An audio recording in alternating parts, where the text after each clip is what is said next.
Welcome to All Things HTLT. We are here because our faith is a priority and leading teens closer to Christ is our mission. We are sinners, striving to be perfect and giving all glory to God on the way. You are welcome to join us on this adventure. Turn up your volume and make sure you're in the perfect place to enjoy this next episode of All Things HTLT.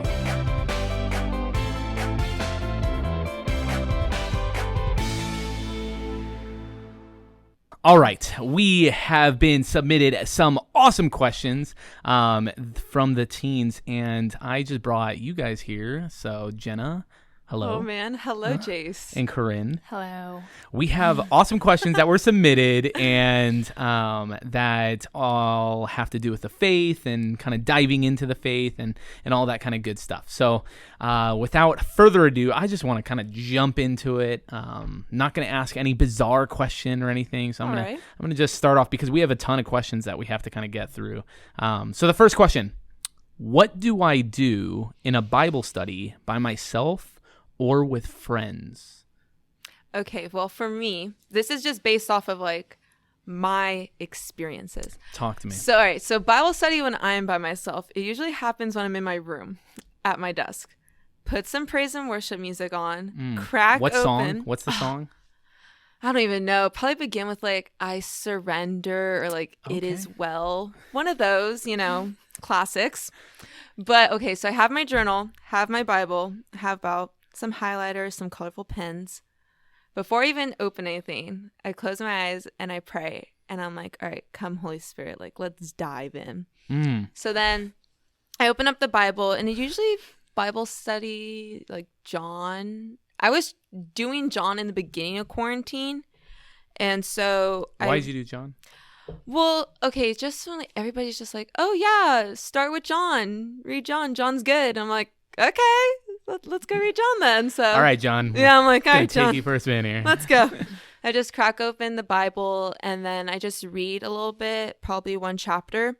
And then I reflect in my journal what verse stood out to me the most. And I really focus on how that verse applies to where I'm at in my life right now. So that's what I do when Do you go through a full chapter? Yeah, I try to. If the chapter's really long, though, I like to split it up, I guess, like in the halfway point of it or whatever. I feel you. Yeah. Mm-hmm. Nice. Thank you. Corinne, what do you do? So very similar to Jenna, when I'm praying by myself or like I'm doing Bible study by myself, I've picked John before. It's a good one, right? But I think it was Jace or Stacy that like encouraged it, because I think you guys said that John is like the gospel of like love. Yeah, like there's a loving, like nurturing aspect of it, I think. And so I read John, but what's standing out to me is more like a group setting. We used to Bible study with like a group of girls at Sarah McDonald's house, and I don't know if she bought it or she like downloaded it, but we started to dive deeper into like the women in the Bible. So we started with the Old Testament, which is different because you usually like what I more experience, like what I know more about is the New Testament women. Yeah. Me too. Because like that the interaction with Jesus, like the women interacting with Jesus. So trying to understand and like think back to that time was very interesting. But there was like a layout that we would read and like ask each other questions. And so that's what I would you guys read like a couple verses and then? Well, we would read where they were in the Bible. So when they were mentioned. Oh, okay. So we would go, they would give us like the scripture verses and then we would stick with those scripture verses. But then sometimes, of course, you have to read before it and after it to kind of understand get like the context, full story. But yeah, I think doing it with a group like is good because you can read the same passage over and over and over, and like everybody has a different like perspective or how it kind of gets on. Like I would not like intentionally, I guess I would have to, but it's like for like the women of the Bible, like I see them, and Mary is, I have a really like, those are my favorite verses with Mary and stuff, but it's like I don't dive in solely for that. So that's like cool that you did one that's solely for women. Yeah. And it's very important, like as a female and I think as a male, like to understand, because I feel like the women in like sometimes in like the Bible, we don't notice the women as much because there's so many males, or the people that written like the books or the Bible are like males. So really diving deep and understanding how we can have a role also in this like faith and like seeing it from way before like the Old Testament, you know? Yeah, and it's seeing like the different charisms too that men and women kind of have. It's like, and you can see this in the New Testament, is like women are, I mean, they have so much more faith than the men. Like they just, men who are seeing all these different things, and women are too, but it's like the women just, they just believe, you know, and it's like innately kind of in their build, their intuition, whereas like men are just like, okay, what more can you do? You know, I don't know. So yeah, Bible study, I think for me is like the biggest thing is just opening up, you know, is like opening the Bible, reading a verse, maybe two, and then just kind of like dissecting what things mean. And probably the best way to even begin, like not even starting in John or anything like that, is start with the Sunday scriptures, and just the gospel. And read the gospel, or read the first, the second readings in the gospel, and it's like see where they kind of compare, and like what Jenna was saying is like how they apply to your life, you know, and all of that. So, but I think also like when you're with your friends, I know for me sometimes my friends and I get distracted. So I know there's a lot of, like Kurrin was saying, like sets out there where it's like they give you a formation, like a plan to follow. Yeah. And I think that also be good for yourself too, because if you get like wander all over the place, you can go back to something where it's like, okay, like I can start here and here and ask myself these questions why I'm reading it. If like you don't know where to begin and how to like start it, you can always buy like a set. I know there's one called like the Bible study set, and it will help you like guide throughout the Bible. Yeah, there are a lot, and I know Scott Hahn has books like on. I have the Gospel of John. I think I have one other, but the Gospel of John one has like on every verse almost there's like connotation of where it's coming from and all of this different stuff. So yeah, definitely getting some resources in that way helps you individually and with a group too. Yeah. All right, question numero dos. What is your favorite Catholic speaker or talk, and why? Oh man. And you don't have to say me. Oh, you took my answer. Joking. Oh my gosh. Kurrin, do you have one? Because I'm like blanking. I have one, but the one that stands out is like affecting me. My favorite speaker right off the bat, I would say, is David Calavita. Yeah. Shout out to David. Yeah. He just like brings so much passion, and like you feel like you're in the story. Like when he's like talking, because he always starts out with a story, or like he always brings a story in, which I feel like is the best way to give a talk. He has so much emotion. Yeah. But that's what makes it so good. I know. Yeah, because you're feeling like you feel it like on his level. I'm like, I always look to the person next to me. I'm like, hey, look at these people.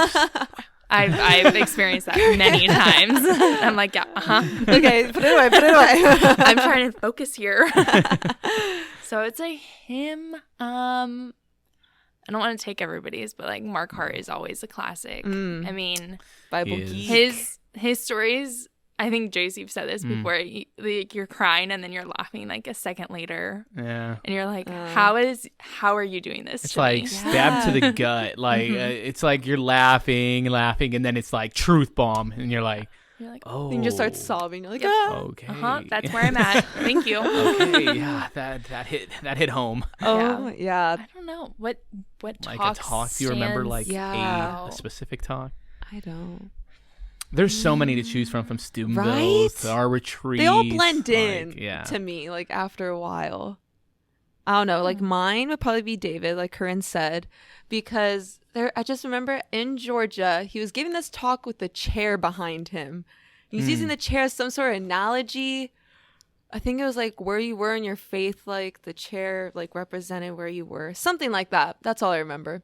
But like the passion behind David, which I like, but also like Steve Algar. Yeah, I love him because I don't know. I feel like we have the same personality. So like humorous and like sarcastic. I'm like, oh, I get you. But then like when he's serious, it's and like he cries. And yeah, you're just like, oh, when he cries, crying. it's just like, oh, like your heart just drops and you're like, oh Me too, my bro. gosh. Yeah, you're like, okay, I feel you. But like, yeah, specific talk. I don't know. They're all so good. I can't pick. I think for me.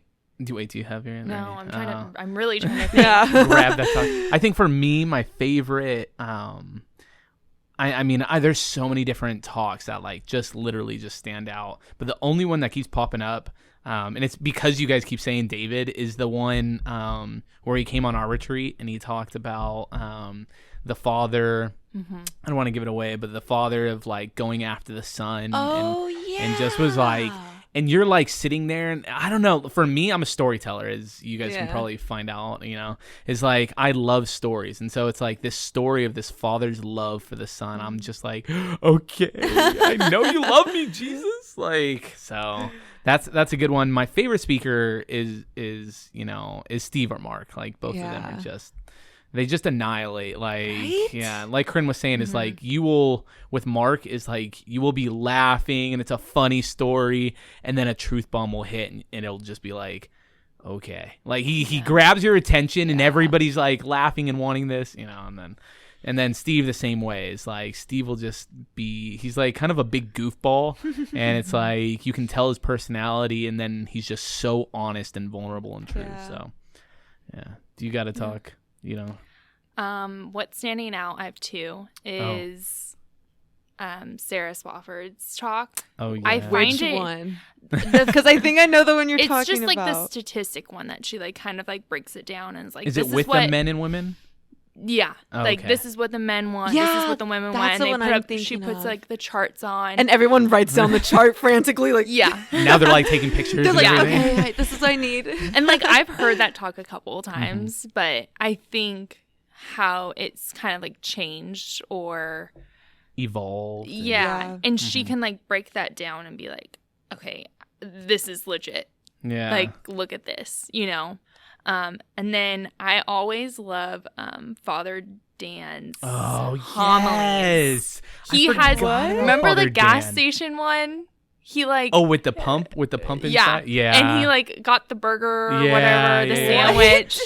Like I don't even know what that was about. I don't know like what like he tied it in. He tied it in so well, but like that's what I remember, and it was on a CYMC, and I just remember like in the car after, like all of us were just sitting there like talking about it and trying to understand if this really happened to him or not. If he was making it up. It was just like that kind of crazy of a story. Yeah, but his homilies are always like, and he like doesn't laugh. He just like just tells the homily, and everybody's laugh? He's just like telling the homily, and like it's so good. He's Father Mike Schmitz has really good homily. I love Father Mike I was just telling one of his homilies, Father Dan Beeman's homily about the running. Were you there? I think it was the LTLC.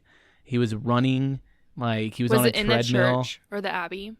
Yeah, it was in the Abbey. It was the one that he asked Kevin and he asked Lacey what they wanted to include in the homily. Yes. And so they said include homie, and they include something else. Yeah. And he literally said homie, and he looked straight at Kevin and Lacey and were like, that one's for you. Yeah. Like that I was like, there was no. There was like an even one that was like so obscure, and they're gonna know like it was like so obscure, like baloney or like some like really obscure word or something, and he included it, but it like made sense like within it was it might have been like bowling or like I don't know. They're gonna know once we're talking. Like if they listen to this, they'll know exactly. Gosh. Okay, moving on because that was only the second question.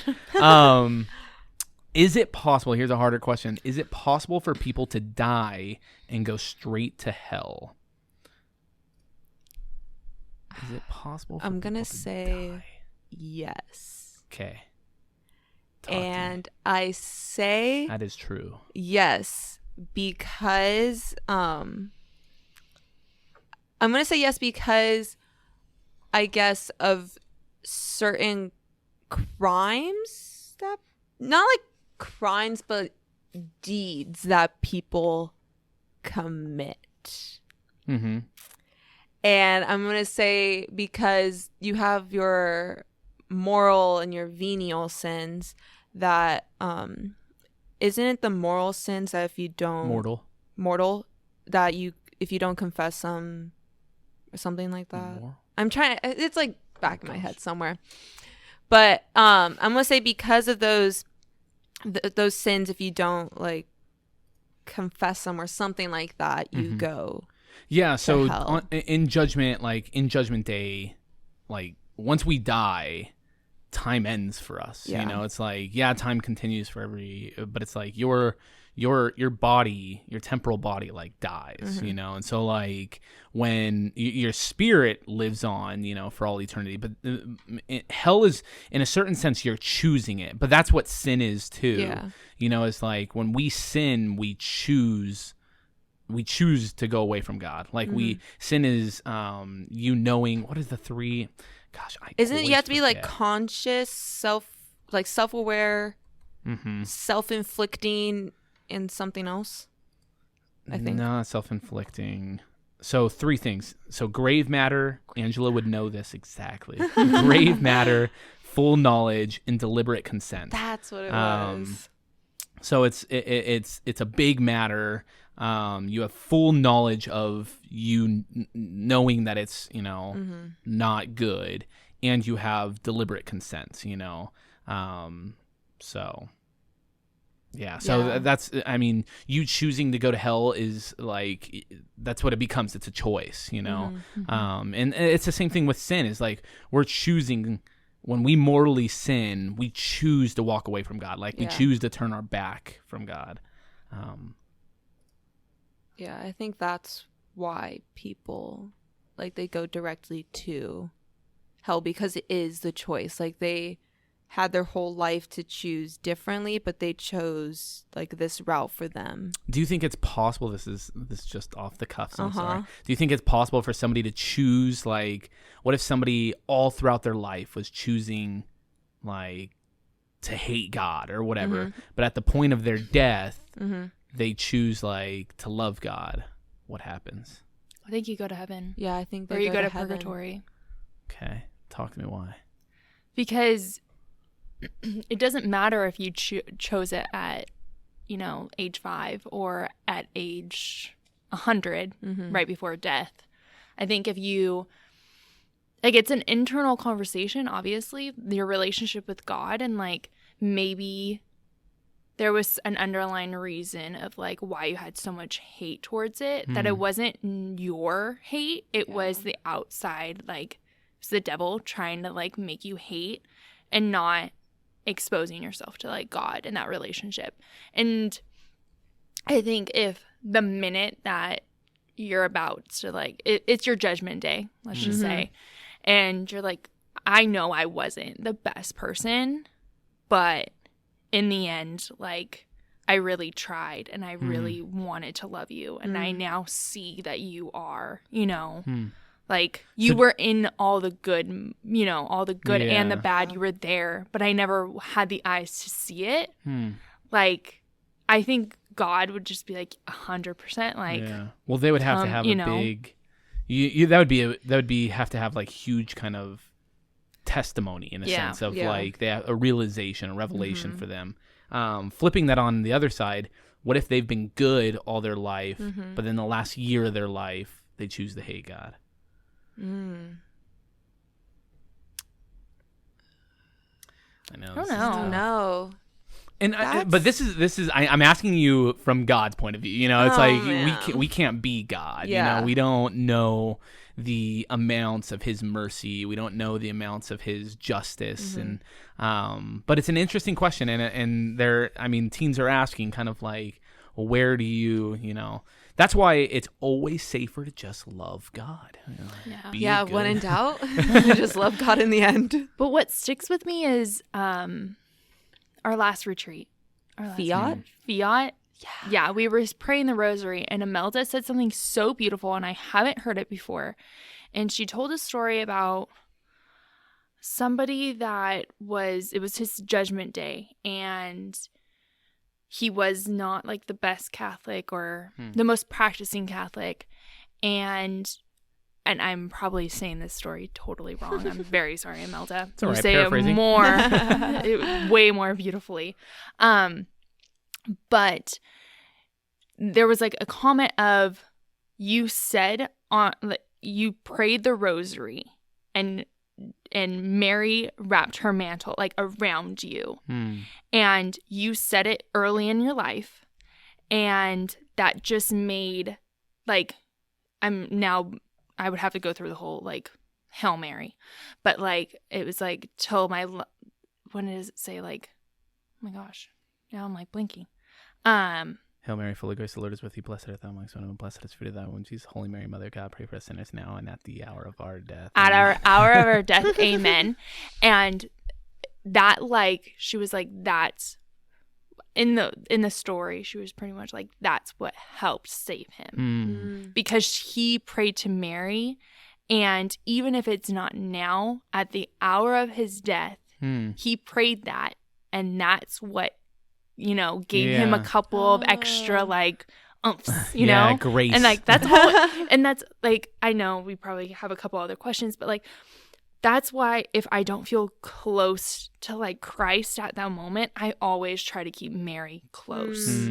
Because as a female, 100%, but I don't know what Mary can do. I don't know the relationship that Mary can do. But I know that Jesus can't say no to Mary. Yeah. So even if I don't feel like that connection at this moment, like if it's really, really hard to have a good relationship with Jesus, like say a Hail Mary when everything fails. Yeah. And like it always changes your mood. Always. Yeah. Look to the mother. Like that's what I always say is like, look to your mother. Like your mom can't, if you're sincerely asking a loving mother something, she won't say no, 100%. And so it's kind of like if your mother asks you sincerely to do something from the bottom of your heart, you can't say no. Yeah, no, you so what can't. makes you think Mary and like Jesus is not gonna be like, no, mom, like Mary's gonna come with this, heart of just absolute love. And that's amazing. Stacy says the same thing. She says it in a different way too. Is at the hour of our death, meaning like at the hour of our death, like the death of our soul during like, so at the hour of our death, meaning like our sin too, is like, so like Mary's there wrapping her mantle around you, even when you are sinning, like even when you were turning away and almost spitting on Christ and what he did on the cross, is like, she's wrapping that mantle, and that's love. Like, so yeah. Anything else to say about No, that's going a good straight to one, hell? though. All right. Talking a little bit more about hell. What do you guys think? So, what do you guys think hell is like? Like, it's never defined by dogmatic kind of terms. Yeah. But what do you guys think hell is like? And this is something that you two that are listening of like getting in your own imagination. Like, what is hell? The worst place in the world.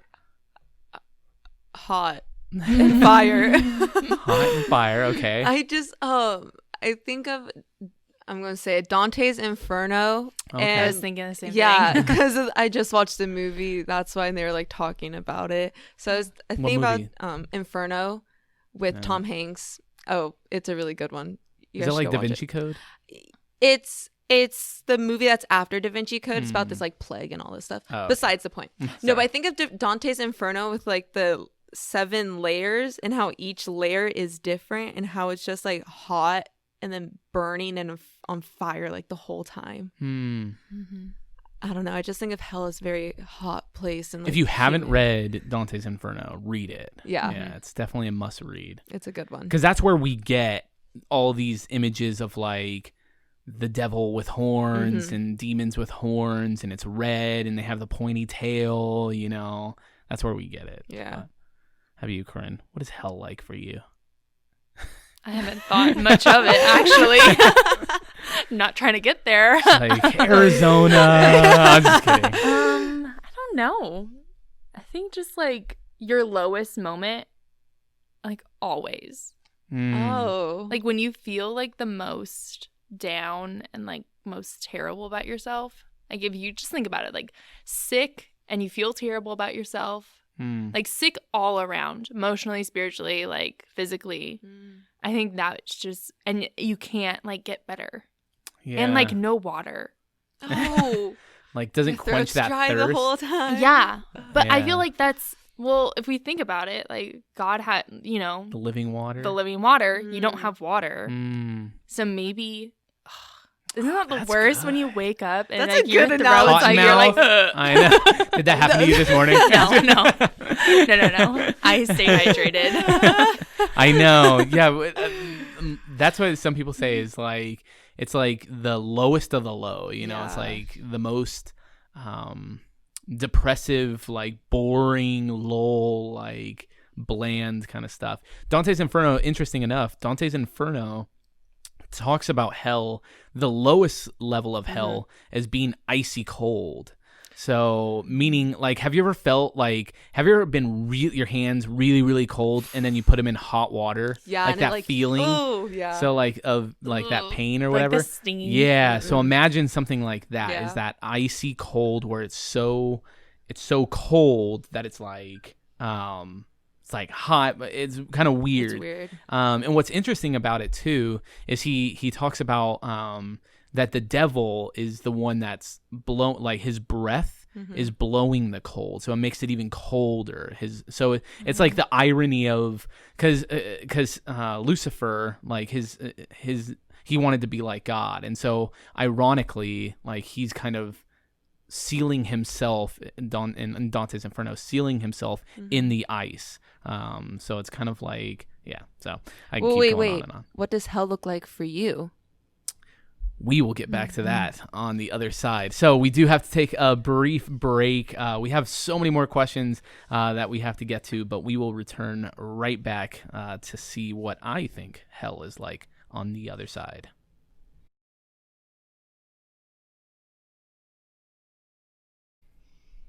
All right, my thoughts about hell. Tell us. I kind of look at Dante's Inferno. I know, so Dante's Inferno is not like dogma or doctrine. Yeah. Like it's just kind of like a guide for us. I look at it and I'm kind of like, it makes sense. Like there's what's interesting about how he makes like Dante's Inferno, how he makes hell is it's so realistic. And it's so earthy. So meaning like you could sense the pain that they're going through, you know. It's like, whereas in like heaven, when you read about heaven, it's more, or paradiso, it's more of like you can't really sense it. It's abstract kind of. It's beyond our comprehension.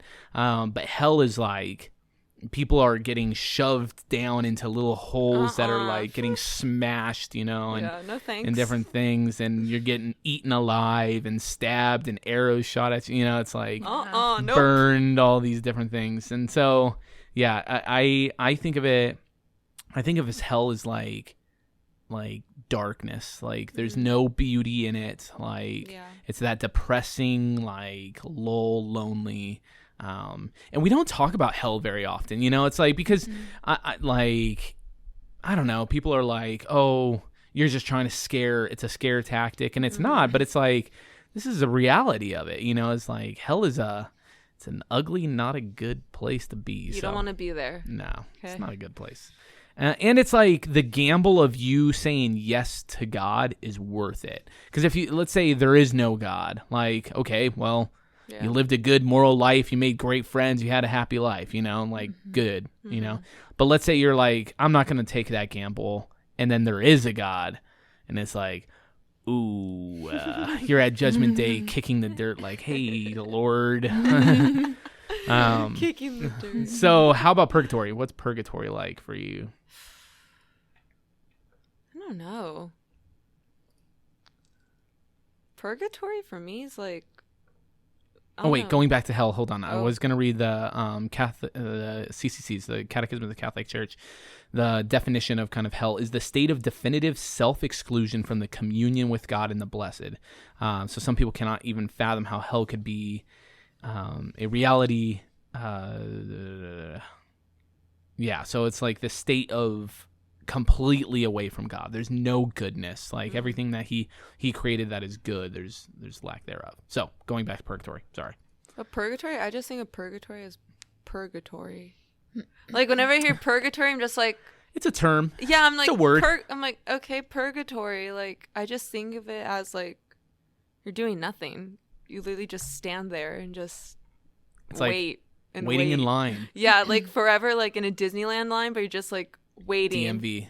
Oh, the DMV line. Yeah, you're just No, waiting. Disneyland would be better because then it's like you get the excitement of the joy, the ride, of heaven. And then it just shuts down and it just okay, breaks down. well, Sometimes. I know. I mean, sometimes it does happen. That's true. No, but I think you're literally just standing there around like white and you're just waiting and waiting and just doesn't stop. I don't know. So a giant line. Pretty much just a giant line of nothing, just waiting. Who are you, Kurrin? I think of like gray. I don't think white. I know. Really? I think of gray too. I think rock. Yeah, like just like sadness and like kind of like regret, But I think of the C.S. Lewis book, The Great Divorce, when I think of like purgatory. And like I love that book because you kind of get to like see where you like how you interpret it. Like it's different than anybody else kind of. And I think that's based on like your relationship with Christ and like what you believe like in the past or while you're reading it. So I just remember like the reading it and the line is like a thing there. Yeah. They all get in line to go on the bus, but a lot of people don't make it to the bus.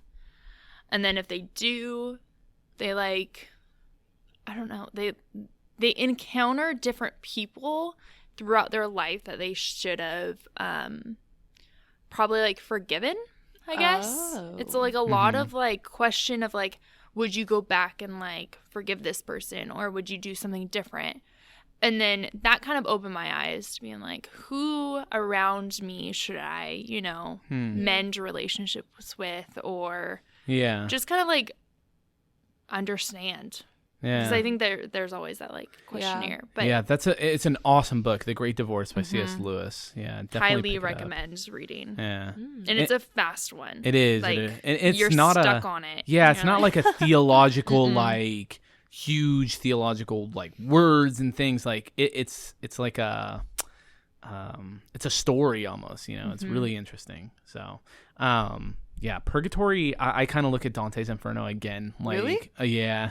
Purgatory is like what it is, like this purgation, like this purging of all the bad, all of the anything that kind of that you kind of held back from God or anything like that. So like the one I always look at or think about whenever I think about Purgatory is that they're like in Dante's Inferno, they're climbing up this mountain and they're carrying a weight of a rock on their back, like this huge rock that it forces them to look down out of humility.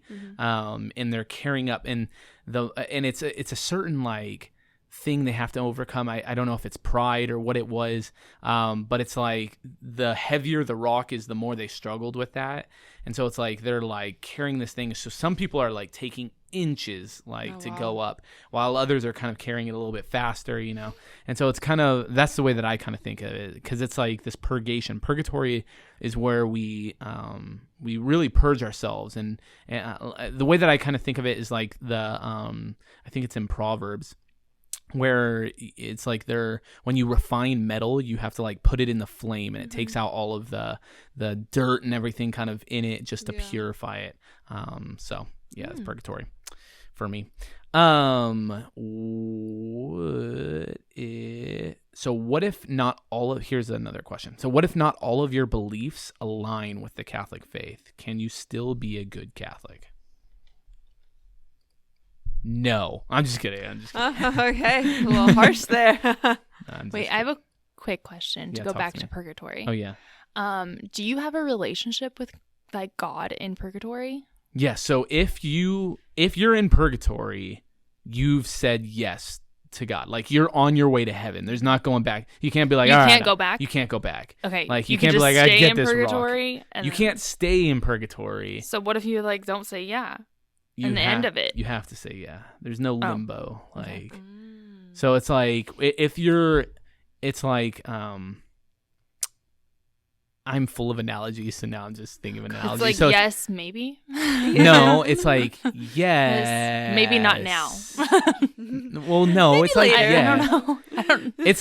It's like you're falling into a pool. Like you're inevitably going to fall into the pool, like fall into the water and hit water. But it's going to take that time from where you fall. So some people who are really bad fall from an airplane. No, I'm just kidding. Oh, But okay. Oh my gosh. So, Free fall. yeah, so that's the way that I kind of see it, is like you're on your way, like judgment already happened, you're just taking that process. How long that is, like time is that's outside of time, so it's not, I can't say, oh, you get 10 years in purgatory. Oh, so when people, nothing. I kind of find it funny when people are like, take 10 years off, you know, there's no sense of time. Yeah, does that answer? Interesting. Yeah. What? No problem. What if not all of your beliefs align with the Catholic faith? Can you still be a good Catholic? I would say yes.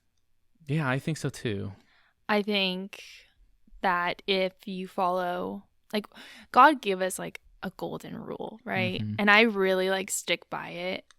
I just do. It always connected with me, even at like a younger age.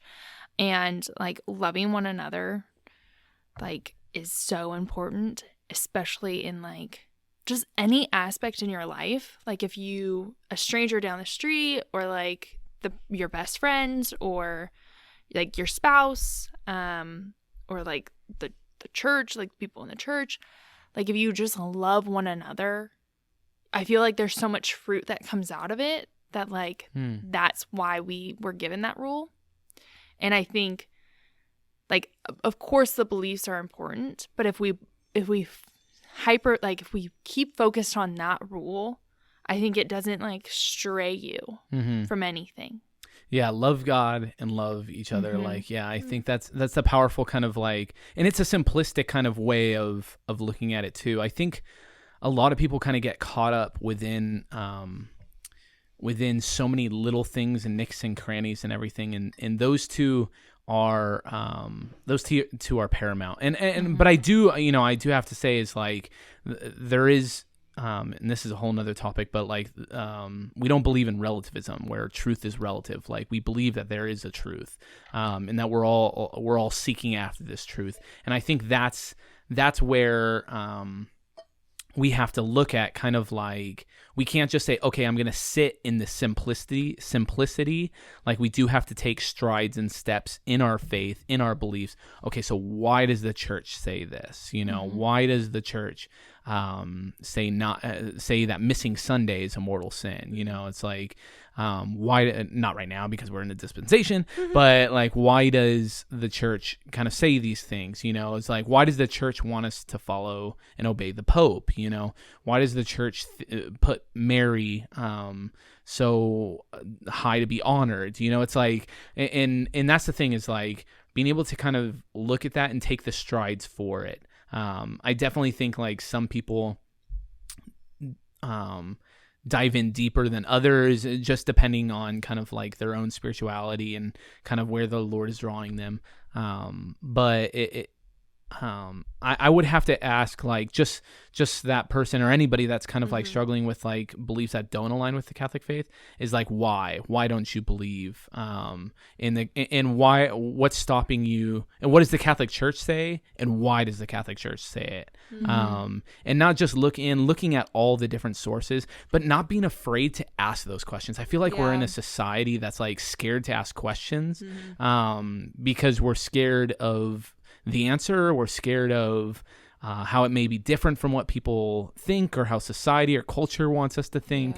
But it's like being able to ask those questions is a really important way for us to kind of grow in our faith and grow in what is truth. Yeah, I agree with you on that. Just to ask, because I feel like we're so scared of the answers, but I also feel like we're scared to be judged by others. Like if we ask the questions like, why are you asking that? Like you're a Catholic, like you should just know, you should just believe it. But it's like, I want to know why the church thinks this, why we believe this, and why we say this. And I know, like, even as a parent, I struggle with this even at times, but it's like I try my very best to tell the reason why, like no, instead of just saying no or yes, like give the reason why a no, you know, why is, you know, missing mass, or why is, why confession, why, you know, different things along those lines. So it's like all of these different things of why, and not just getting your answer. You have to look at the church, though. You cannot get your answer from social media, like, because you can't just get your answer from what, I don't know, what TikTok or Instagram is saying. A celebrity says, like, that has no education in your faith, like, has no education in the Catholic Church, has no education within the Christianity. It's like being able to ask the right people that question, and not being satisfied, like, or going until you are satisfied, you know, and asking that question until you are satisfied. Yes. Any more on that? I think just like diving deeper into like research too is so important, because like probably many people like myself are like cradle Catholics, so you don't ask those questions because it's always just been told to you. Like, especially in like school, I don't remember like asking questions like as simple as like, why was there a flood? Like, was the flood like legit? Like, you know, why did, you know, whatever. It could be as simple as that, or like, what's the meaning of life? And like that kind of thing. But I think researching it and like asking the important people it is so important, because that's your journey. That's part of your journey with Christ. And like many people don't see it like that. People see it like that's an imperfect relationship, but it's not. Like, if you don't agree with one of your friends, what are you going to do? Are you going to stop being friends with them, or are you going to ask them a question? And like that's how we have to see God and like Jesus, and like why. And like, can I, you know, go phone a friend, and in somebody that researched it. And I think that's important even to know. I know there's a question coming up too about like other faiths and other like other Christianities, Muslim, Jewish, or and all these other things, is like asking the question of why. Like, why am I Catholic, you know? And what separates me from other faiths, you know? It's like, especially like there's so many different Christian denominations, you know? It's like there's so many, and it's like, why do they choose not to believe in the Eucharist, or why do they choose not to believe in the Pope, or like believe in his authority? Why do people choose to not believe in confession, the sacrament of confession, priests, different things? It's like, why? And then why does the Catholic Church believe this, and why have they believed this since the beginning, or where's the proof, or where, you know, and stuff like that. I was always a why, like I need to know little things, and no question is a dumb question. I asked when I was younger. I asked in front of everybody, like I think it was confirmation, so I was probably in high school, which makes me sound dumb. But I asked, what is the word? Like where they said the word of the Lord. You know, I said, well, what's the word?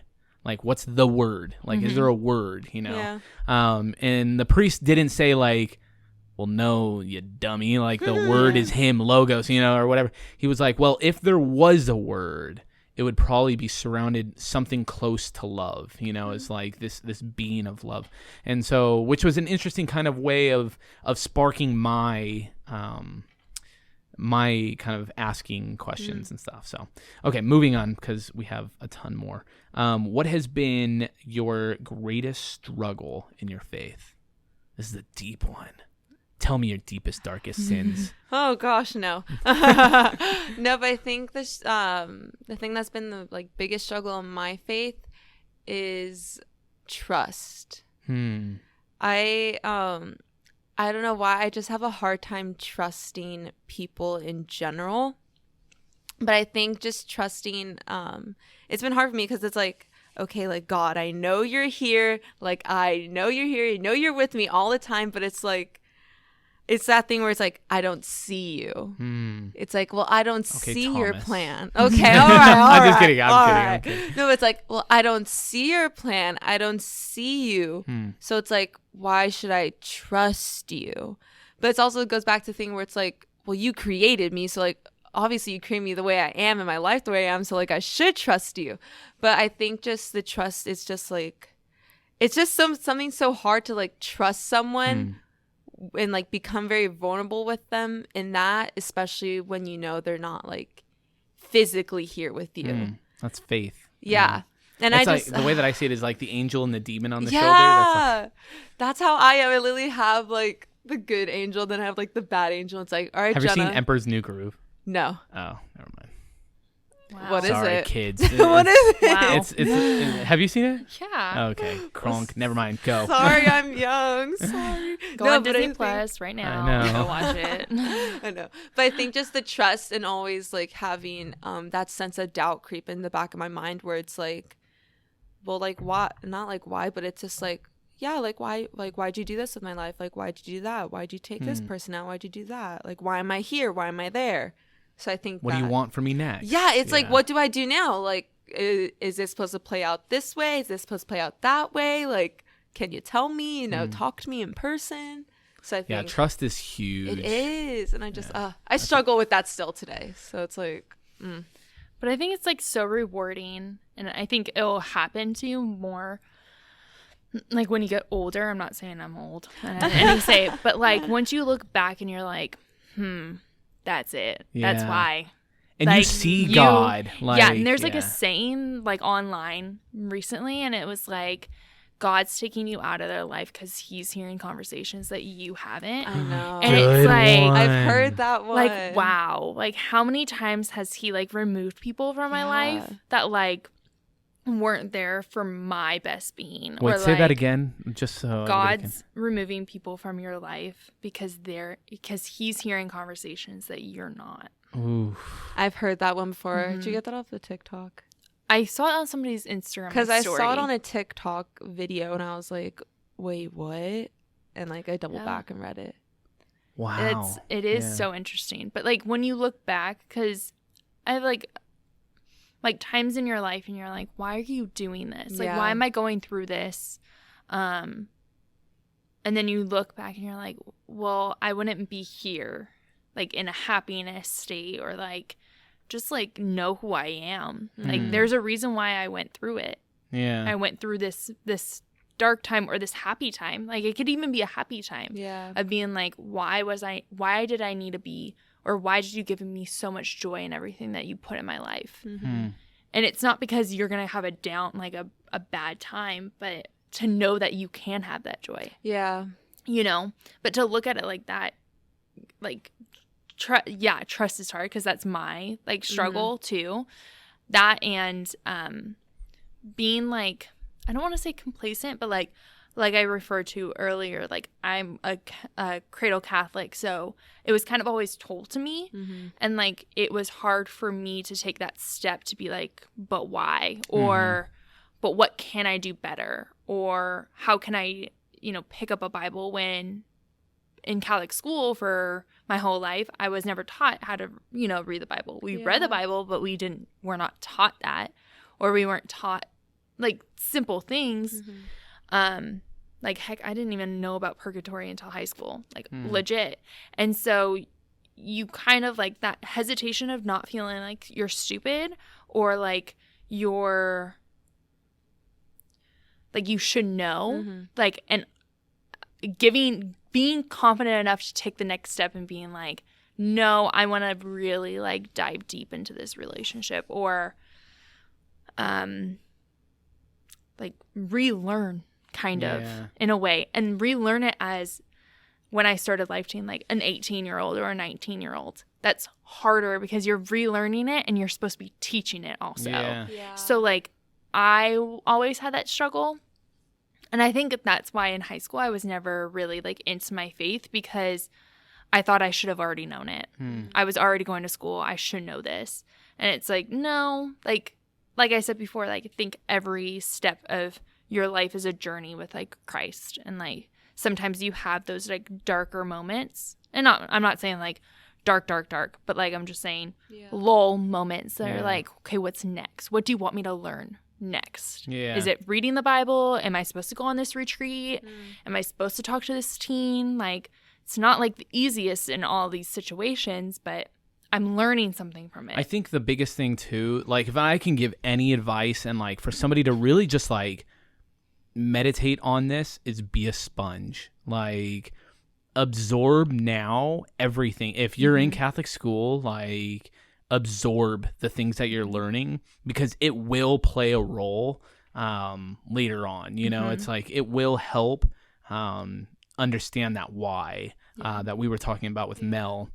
Yeah. Mel and Mike is like that why of why are you this way, and going back to like trusting in God is like the big thing for me is like trying to have a bird's eye view in no matter the situation that you're in. Like too many times we fall into the habit of sticking so close to feeling, which we'll get into next, is like we stick so close to feeling. So if we're like depressed or down, is like we just sit there. And we I love the way that somebody said this, because this deals with everything that's kind of happening in our time, is we react, we don't respond. And there's the difference of that, is like we react to what's happening instead of responding to what's happening. And I think that response is because we take that bird's eye view, and look at all sides and look at all of what's happening, of the good, the bad, the ugly, the holy. It's like what's going on kind of with everything. But being like, again, like be a sponge. Like doesn't matter how old you are, how young you are, be a sponge in what's coming in that way. Yeah. And I like how you said that, like the response and like the reaction, because it's so easy to say something, but reacting or responding is an action. Yeah. How are you going to change that part of your life? What are you going to implement to make it what you want it to be? And that's responding. And I think that, like, even going back to Sarah Swafford, like, she's so practical about that response. Like, whereas we get a lot of talks that are like, God loves you because he extended his arms out in love for you, you know, and it's like this kind of like, not a theoretical, but it's like, it's abstract a little bit. Whereas like this practical, like Sarah Swafford, if you ever get a chance to listen to her, she's like very, very practical, you know, of like, what actions are you going to take? Yeah. What is your next step? How are you going to practice that? And like, I respond to that more because I'm more like, I wouldn't say black and white, but I'm more like logistics. Like, how am I going to get there? Yeah. Why? Like, not, is it going to make me feel good? Like, I don't think like that. I think this is a goal. We're going to get there. What's like, the next step? What's the next step? How, you know, I don't like fantasize. And like, that's always kind of been a problem, like fantasizing what you're going to be. But like, how,